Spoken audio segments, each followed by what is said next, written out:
HBN టీవీకి స్వాగతం. నేను సుమలత. ములుగు జిల్లాలో గాంధీ విగ్రహానికి నివాళులర్పించిన బీఆర్ఎస్. కాంగ్రెస్ ప్రభుత్వం 420 మోసపూరిత హామీల పట్ల గాంధీ విగ్రహానికి వినతి పత్రం అందజేసిన బీఆర్ఎస్ నాయకులు. 420 హామీలు ఇచ్చి అధికారంలోకి వచ్చిన కాంగ్రెస్ ప్రభుత్వం ఏర్పడి నేటికి 420 రోజులు అయిందన్న బీఆర్ఎస్.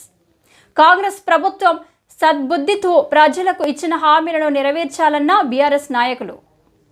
ములుగు నియోజకవర్గ ఇన్ఛార్జ్ మాజీ జెడ్పీ చైర్మన్ బడే నాగజ్యోతి ఆధ్వర్యంలో గాంధీ విగ్రహానికి నివాళులర్పించి వినతి పత్రం అందించారు.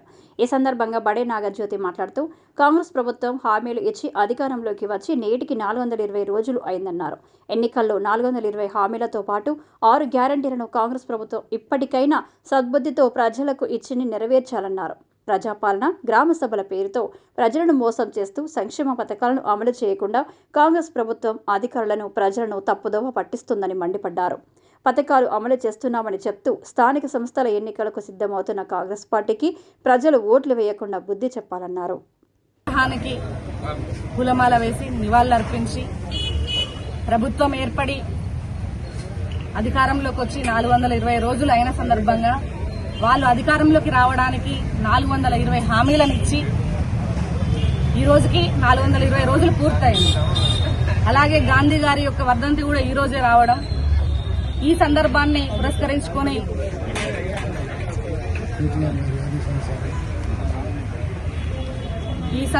పురస్కరించుకొని కేటీఆర్ గారి ఆదేశానుసారం గాంధీ గారికి 420 హామీలు కాంగ్రెస్ ప్రభుత్వం ఏదైతే ప్రజలకు ఇచ్చిందో వాటన్నింటినీ కూడా అమలు చేసే సద్బుద్ధి కాంగ్రెస్ ప్రభుత్వానికి, కాంగ్రెస్ నాయకులకు ఇవ్వాలని చెప్పేసి మనస్ఫూర్తిగా కోరుకుంటూ గాంధీ గారికి వినతి పత్రం ఇవ్వడం జరిగింది.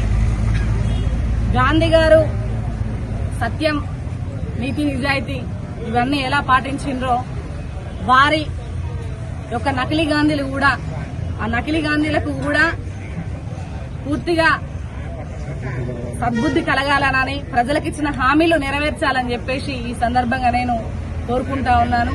అలాగే గతంలో కూడా మీడియా ముఖంగా నేను మీ అందరికీ తెలియజేయడం జరిగింది. రైతు ధర్నా రోజు రైతుల పట్ల నిలబడి జనవరి 26న పథకాలు అమలు చేస్తారు. దాని తర్వాత వెంటనే 2 రోజులకు కోడ్ వస్తుంది, 27, 28 అని అనుకున్నాము. కానీ ఈ రోజు రావడం జరిగింది, 2 రోజులు లేట్ గా రావడం జరిగింది, కోడ్ వచ్చింది. అంటే ప్రజలను గ్రామ సభలు పెట్టి, దరఖాస్తులు పెట్టి, సర్వేలు పెట్టి, ప్రజాపాలన, సర్వే, గ్రామ సభలు ఇవన్నీ పెట్టి దరఖాస్తులు తీసుకొని ప్రజల యొక్క సమయాన్ని, అధికారుల యొక్క సమయాన్ని దుర్వినియోగం చేసి ప్రజలకు ఏ పథకాలను అమలు చేయకోకుండా ఉండి ఈరోజు ప్రజలు పథకాలు వస్తాయన్న ఉద్దేశంతోనే కాంగ్రెస్ పార్టీకి ఓట్లేయాలి అని ప్రజలు ఆలోచించే విధంగా ఇప్పుడున్నటువంటి ప్రభుత్వ తీరు నడుస్తుంది. దయచేసి ప్రజలు కూడా మేల్కొని చైతన్యమై వీళ్ళు చేసేటువంటి అసత్య ప్రచారాలను నమ్మకుండా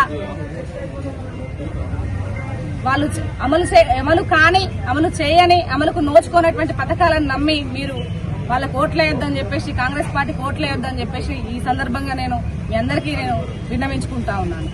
జై తెలంగాణ.